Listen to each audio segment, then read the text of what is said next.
आज की 7 बड़ी खबरें बता दें। उत्तर प्रदेश में चौथे चरण के लिए 23 फरवरी को वोटिंग होगी और 9 जिलों की 7 सीटों पर होने वाले इस चुनाव में कई हाई प्रोफाइल सीट भी हैं और इन्हीं सीटों पर प्रचार करने के लिए राजनीतिक पार्टियां जोरों शोरों से लगी हुई हैं। आज पीलीभीत में सीएम योगी आदित्यनाथ और अखिलेश आमने सामने होंगे, तो वहीं रायबरेली में नेताओं का जमावड़ा लगने वाला है। और इसके अलावा रायबरेली की बात करें तो गृह मंत्री अमित शाह, प्रियंका गांधी और खुद असदुद्दीन ओवैसी जनसभा करने वाले हैं। वहीं राजधानी लखनऊ में भी सीएम योगी आदित्यनाथ, गृह मंत्री अमित शाह रैली करने वाले हैं। जेपी नड्डा सुल्तानपुर, अमेठी, गौरीगंज, मुंशीगंज में बीजेपी प्रत्याशियों को जिताने के लिए लोगों को संबोधित करेंगे। और तराई का जिला कहे जाने वाले पीलीभीत में आज सियासी पारा काफी ज्यादा चढ़ने वाला है, क्योंकि आज पीलीभीत में 2 बड़े दिग्गजों की जनसभा होने वाली है। एक तरफ तो मुख्यमंत्री योगी आदित्यनाथ होंगे पीलीभीत की 2 विधानसभा सीटों पर, पूरनपुर, बिसलपुर में चुनाव प्रचार करने वाले हैं, तो वहीं दूसरी तरफ समाजवादी पार्टी के अध्यक्ष अखिलेश यादव पीलीभीत में चुनाव प्रचार में ताकत झोंकेंगे। पीलीभीत जिले में 4 विधानसभा सीटें आती हैं और 2017 के चुनाव में इन चारों ही सीटों पर बीजेपी ने कब्जा जमाया था। लेकिन 2022 के चुनाव में क्या होता है, ये 10 मार्च को रिजल्ट आने पर ही पता चल पाएगा। तो दोनों ही पार्टियां कोई कसर नहीं छोड़ रही हैं। आज मुख्यमंत्री योगी आदित्यनाथ और समाजवादी पार्टी के अध्यक्ष अखिलेश यादव पीलीभीत में होंगे। पीलीभीत की चुनावी पॉलिटिक्स आप समझिए, जिले में 4 विधानसभा सीटें आती हैं, बरखेड़ा, पूरनपुर विधानसभा सीट है और इसके अलावा बिसलपुर, पीलीभीत विधानसभा सीट है। इन चारों ही सीटों पर 2017 में बीजेपी ने जीत हासिल की थी। लेकिन अब 2022 के क्या नतीजे रहते हैं, जनता किसे अपना आशीर्वाद देती है, ये 10 मार्च को साफ हो जाएगा। और उत्तर प्रदेश में चौथे चरण की वोटिंग 23 फरवरी को होने वाली है, जिसमें रायबरेली समेत 9 जिलों में मतदान होगा। और कांग्रेस का गढ़ कहे जाने वाले रायबरेली में भी आज दिग्गजों का जमावड़ा लगने वाला है, जहां पर केंद्रीय गृह मंत्री अमित शाह रायबरेली में जनसभा करके बीजेपी प्रत्याशी के लिए वोट मांगेंगे, तो वहीं प्रियंका गांधी दोपहर 1:30 बजे जनसभा करने वाली है। और इसके बाद प्रियंका डोर टू डोर प्रचार करके कांग्रेस प्रत्याशी मनीष चौहान को जिताने की अपील जनता से करेंगी। और इधर AIMIM प्रमुख ओवैसी भी चुनावी रैली में होंगे, जहां पर उनके साथ बाबू सिंह कुशवाहा भी मौजूद रहेंगे। तो पीलीभीत से लेकर के रायबरेली हर तरफ आज दिग्गज नेताओं का जमावड़ा लगने वाला है। उत्तर प्रदेश की अलग अलग विधानसभा सीटों पर सभी ने कमान संभाल रखी है। पीलीभीत में हमने आपको बताया मुख्यमंत्री योगी आदित्यनाथ और अब समाजवादी पार्टी के अध्यक्ष अखिलेश यादव मौजूद होंगे, तो वहीं रायबरेली में आज 3 दिग्गज नेता नजर आएंगे। गृह मंत्री अमित शाह से लेकर के AIMIM के अध्यक्ष असदुद्दीन ओवैसी और साथ ही कांग्रेस पार्टी की नेता प्रियंका गांधी वाड्रा भी आज रायबरेली में होंगी।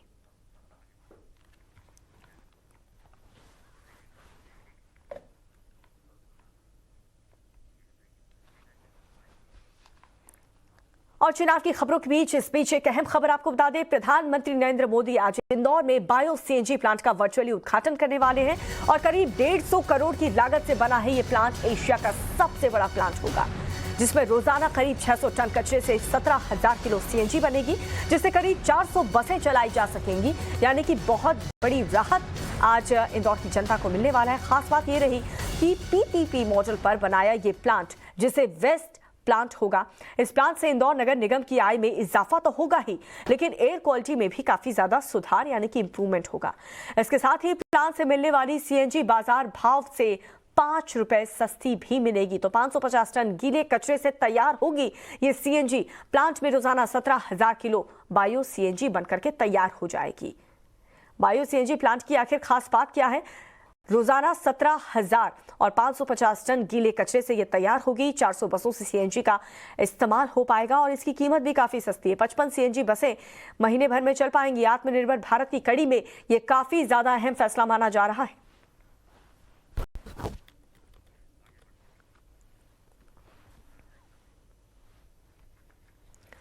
और रूस यूक्रेन में टेंशन पर बड़ी खबर आपको बता दें, यूक्रेन पर हमले की आशंका के बीच रूस आज बड़ा सैन्य अभ्यास करने वाला है।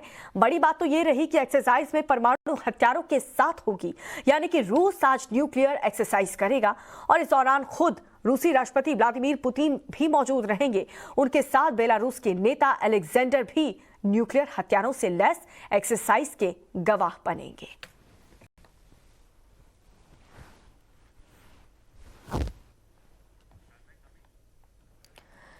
तो यूक्रेन पर हमले के प्लान से रूस एक बार बार इनकार कर रहा है, लेकिन इस बीच अमेरिकी के राष्ट्रपति जो बाइडेन ने एक बार फिर से यह दावा किया है कि रूस बहुत जल्द यूक्रेन पर हमला कर सकता है।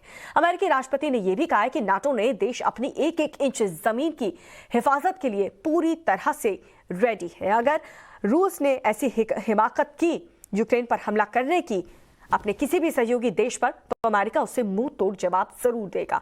बार बार रूस की तरफ से यह दावा किया जा रहा है कि ऐसा कुछ भी नहीं करने वाला है रूस, लेकिन जिस तरीके की गतिविधियां सीमा पर देखने को मिल रही हैं उससे साफ संकेत मिल रहे हैं कि हमला हो सकता है। Look, we have reason to believe the Russian forces are planning to and intend to attack Ukraine in the coming week, in the coming days. We believe that they will target Ukraine's capital, Kyiv, a city of 2.8 million innocent people. Make no mistake, if Russia pursues its plans, it will be responsible for a catastrophic and needless war of choice. The United States and our allies are prepared to defend every inch of NATO territory from any threat to our collective security as well. We also will not send troops in to fight in Ukraine, but we will continue to support the Ukrainian people. तो Ukraine विवाद पर जल्द ही तनाव खत्म होने की संभावना तो तगड़ी चोट पहुंची है।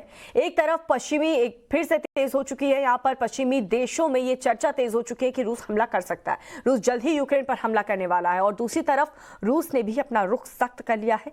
रूस ने साफ कहा है कि अगर अमेरिका उसकी सुरक्षा संबंधी मांगों पर राजी नहीं हुआ तो वो सैनिक और तकनीकी माध्यमों से जवाब देने के लिए मजबूर हो जाएगा।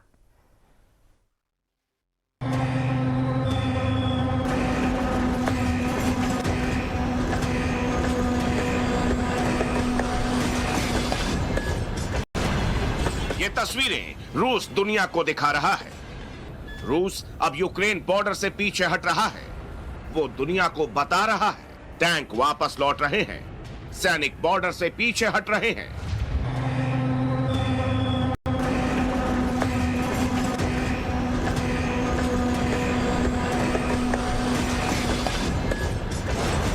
ये तस्वीरें तो पूरी दुनिया ने देख ली। रूसी सैनिकों के पीछे हटने के सबूत भी सामने आए हैं। लेकिन क्या आपने युद्धाभ्यास की ये तस्वीरें देखी हैं? क्या आपने रूस के लड़ाकू विमानों को हवा में युद्ध की तैयारी करते देखा है? रूस दिखा कुछ रहा है, लेकिन असल में बहुत कुछ छिपा रहा है। यूक्रेन के बॉर्डर से वापस लौटती रूसी सैनिकों की तस्वीरें तो रूस ने सरकारी न्यूज चैनल पर लगातार अपलोड की, लेकिन ये तस्वीरें भी पूरी दुनिया के लिए देखना बेहद अहम और जरूरी है। ये तस्वीरें जो आप अपनी टीवी स्क्रीन पर देख रहे हैं वो बेलारूस की है, जहां पिछले कई दिनों से रूस और बेलारूस के सैनिकों का युद्धाभ्यास जारी है। ये युद्धाभ्यास अभी 2 दिन तक और चलने वाला है। यानी एक तरफ तो रूस यूक्रेन के बॉर्डर से अपनी सेना को पीछे बुलाने की तस्वीरें दिखा रहा है, तो वहीं दूसरी ओर युद्धाभ्यास जोरों पर है। ये सैन्य अभ्यास 10 दिनों के वॉर एक्सरसाइज के एक भाग के रूप में शुरू हुआ है। 30,000 रूसी सैनिक और सभी बेलारूसी सशस्त्र बल इस अभ्यास में भाग ले रहे हैं। रूस बेलारूस का यह अभ्यास यूक्रेन बॉर्डर के पास ही चल रहा है। इस वॉर एक्सरसाइज के लिए कई हथियारों को रूस से हजारों मील की यात्रा के बाद लाया गया। रूस की S-400 मिसाइल भी बेलारूस में एक्टिव हो गई है। इस बीच आपको एक तस्वीर और दिखाते हैं जिससे रूस के इरादे जग जाहिर हो जाएंगे। रूस के समर्पित अलगाववादियों ने पूर्वी यूक्रेन में हमला शुरू कर दिया है। इन अलगाववादियों ने लाइन ऑफ कंट्रोल पर यूक्रेन की सेना पर भारी गोलीबारी की है। अलगाववादियों की गोलीबारी में एक नर्सरी स्कूल को काफी नुकसान पहुंचा है। ये तस्वीरें उसी प्ले स्कूल की हैं। इस हमले में किसी बच्चे को तो चोट नहीं आई, लेकिन स्कूल काफी ज्यादा क्षतिग्रस्त हो गया है, जिसके निशान आप साफ साफ देख सकते हैं। रूस भले ही कितने दावे करे, लेकिन यूक्रेन के बॉर्डर पर 1,50,000 सैनिक तैनात करने की उसकी मंशा काफी हद तक साफ है। ये बात न यूक्रेन से छिपी है, न अमेरिका और न ही नाटो से। ऐसे में अगर रूस यूक्रेन पर हमला करता है तो नाटो ने रूस को मुंहतोड़ जवाब देने के लिए पूरी तैयारी कर ली है। नाटो ने अपने फाइटर जेट्स बुल्गारिया में तैनात कर दिए हैं। अगर रूस ने यूक्रेन पर हमला किया तो नाटो के ये लड़ाकू विमान कुछ ही घंटों में यूक्रेन की मदद के लिए पहुंच जाएंगे। वहीं अमेरिका ने भी अपने कई हजार सैनिक पोलैंड में तैनात कर दिए हैं। रूस ने भले ही यूक्रेन को 3 तरफ से घेर लिया है, लेकिन एक छोर पर नाटो देशों की मदद से यूक्रेन भी जंग के लिए खुद को तैयार कर रहा है। और अब खबर पश्चिमी बंगाल से, जहां पर ईस्टर्न मेदिनीपुर में बीजेपी और टीएमसी समर्थकों के बीच झड़प हो गई है। दोनों पार्टियों की टक्कर के वक्त नेता विपक्ष शुभेंदु अधिकारी भी मौजूद थे। दोनों पार्टियों में टकराव आखिर हुआ क्यों, वजह क्या रही, इस रिपोर्ट में देखिए।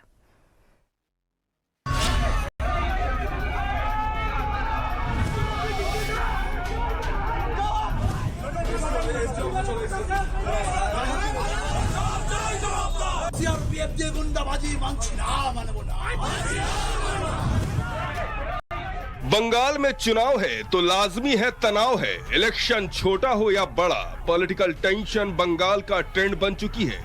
कहा सुनी, धक्का मुक्की और झड़प की ये लेटेस्ट तस्वीर पूर्व मेदिनीपुर के कोंटाई की है, जहां 27 फरवरी को नगरपालिका चुनाव है।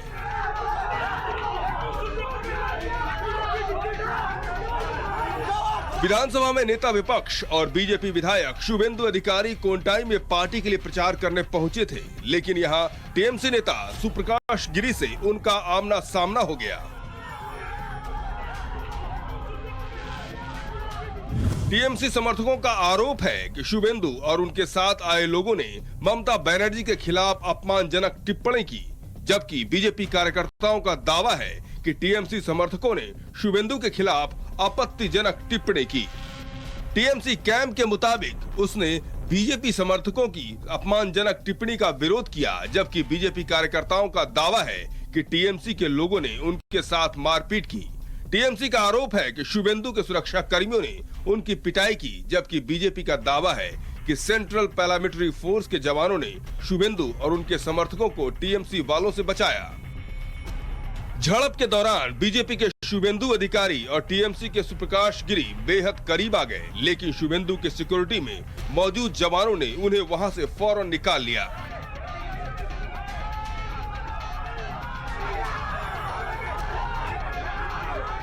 इसके बाद टीएमसी समर्थकों ने शुभेंदु अधिकारी और सेंट्रल पैरामिलिट्री फोर्स के जवानों के खिलाफ रैली निकाली, नारेबाजी की। वैसे बंगाल की रक्त रंजित राजनीति में इस तरह की झड़प बेहद मामूली बात है।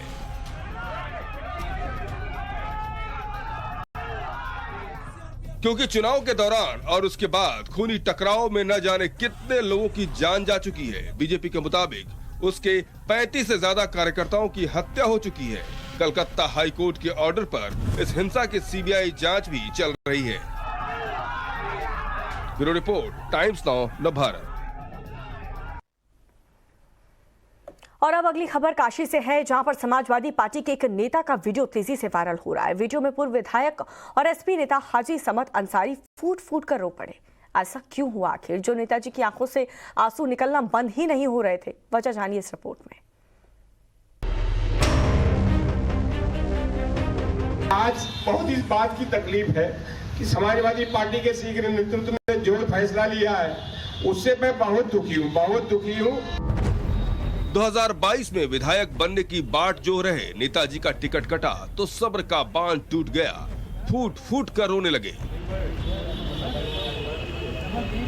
ये हाजी अब्दुल समद अंसारी हैं, समाजवादी पार्टी के नेता हैं। 2007 में वाराणसी नॉर्थ सीट से विधायक रह चुके हैं। इस बार भी साइकिल निशान से चुनाव लड़ने की दावेदारी थी, लेकिन आला कमान अखिलेश यादव ने हाजी साहब को बेटिकट कर दिया। बस फिर क्या था, नेताजी की आंखों से गंगा जमुना की धारा निकल पड़ी। नेताजी रो पड़े तो समर्थक भी रोआंसू हो गए। सबके सब मिलकर हाजी साहब को दिलासा देने में जुट गए। किसी ने कंधे पर हाथ रखा तो कोई हाथ सहलाने लगा। समर्थकों का अंदाज ऐसा मानो कहना चाह रहे हो कि क्या हो गया जो टिकट कट गया। सरकारी नौकरी की एज लिमिट थोड़ी ही है जो निकल गई। चुनाव है, 5 साल बाद फिर आएगा, फिर दावा ठोकेंगे। इसके बाद बारी समर्थकों को संबोधित करने की आई तो हाजी अब्दुल समद अंसारी ने माइक संभाला, लेकिन आंखों पर काला चश्मा चढ़ा लिया ताकि दुनिया को आंखों से निकले आंसू का दीदार न हो। नेता के नाम पे तो बहुत लोग हैं। समाजवादी पार्टी को कैसे हम लोगों ने इसकी सेवा की है। समद अंसारी जिंदाबाद, जिंदाबाद, जिंदाबाद। समद ये हम लोगों ने पूरी ईमानदारी से हमेशा गरीबों की, मजलूमों की, गांव के प्रति हमेशा हम लोगों ने खिदमत की और हमारा घर का गेट हमेशा खुला रहा। मगर आज बहुत इस बात की तकलीफ है कि समाजवादी पार्टी के शीघ्र नेतृत्व ने जो फैसला लिया है उससे मैं बहुत दुखी हूँ। इसलिए मैं अपने कार्यकर्ताओं से यही अनुरोध करूंगा कि जो हमारे समाज के, जो हमारे कौम के बड़े बुजुर्ग लोग फैसला ले उस पर लोग अमल करें। अखिलेश यादव ने अब की बार वाराणसी नॉर्थ सीट से अशफाक अहमद डब्लू को टिकट दिया है। वाराणसी में 7वें और अंतिम चरण में 7 मार्च को वोटिंग है। नॉमिनेशन की आखिरी तारीख 17 फरवरी की थी। ठीक एक दिन पहले ही समाजवादी पार्टी ने वाराणसी नॉर्थ सीट से होटल और स्क्रैप कारोबारी अशफाक अहमद को टिकट थमाया। ऐसे में अब टिकट से महरूम समद अंसारी मरमाहत हैं। Bureau report, times now Navbharat. और अब जल्दी से आपको 1 मिनट में कुछ अहम खबरें बता देते हैं। महाराष्ट्र के गढ़चिरौली में नक्सलियों ने तांडव मचा रखा है। सड़क बनाने के लिए कई गाड़ियों के आग के हवाले कर दिया गया है। नक्सलियों के तांडव का ये वीडियो खूब वायरल भी हो रहा है, आप भी देखिए।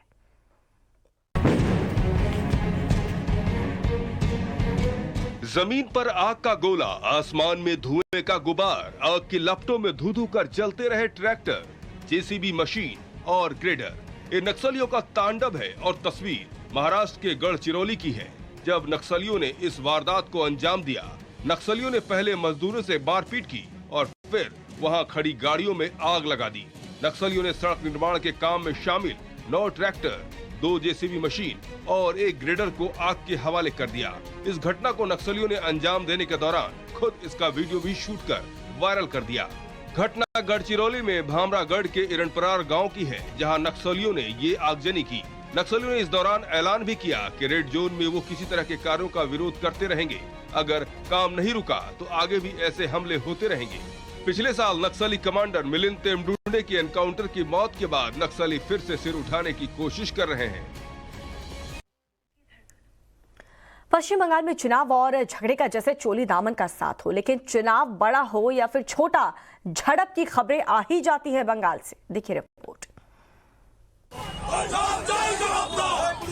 बंगाल में चुनाव है तो लाजमी है तनाव है। इलेक्शन छोटा हो या बड़ा, पॉलिटिकल टेंशन बंगाल का ट्रेंड बन चुकी है। कहा सुनी, धक्का मुक्की और झड़प की ये ताजा तस्वीर पूर्व मेदिनीपुर के कोंटाई की है, जहां 27 फरवरी को नगर पालिका चुनाव है। झड़प उस वक्त हुआ जब शुभेंदु अधिकारी का काफिला कोंटाई में पहुंचा। टीएमसी नेता ने आरोप लगाया कि शुभेंदु अधिकारी की सुरक्षा में तैनात सीआरपीएफ के जवानों ने उनके साथ बदसलूकी की और उन पर हमला किया। वहीं बीजेपी समर्थकों ने आरोप लगाया कि टीएमसी नेता और उनके समर्थक शुभेंदु अधिकारी को घेर लिया था, जिसके बाद सुरक्षा में तैनात जवानों ने टीएमसी कार्यकर्ताओं को हटाया। इसे लेकर टीएमसी नेता ने थाने पर प्रदर्शन किया और शुभेंदु अधिकारी और सीआरपीएफ के जवानों पर केस दर्ज करने की मांग की। वैसे बंगाल की रक्त रंजित राजनीति में इस तरह की झड़प बेहद मामूली बात है।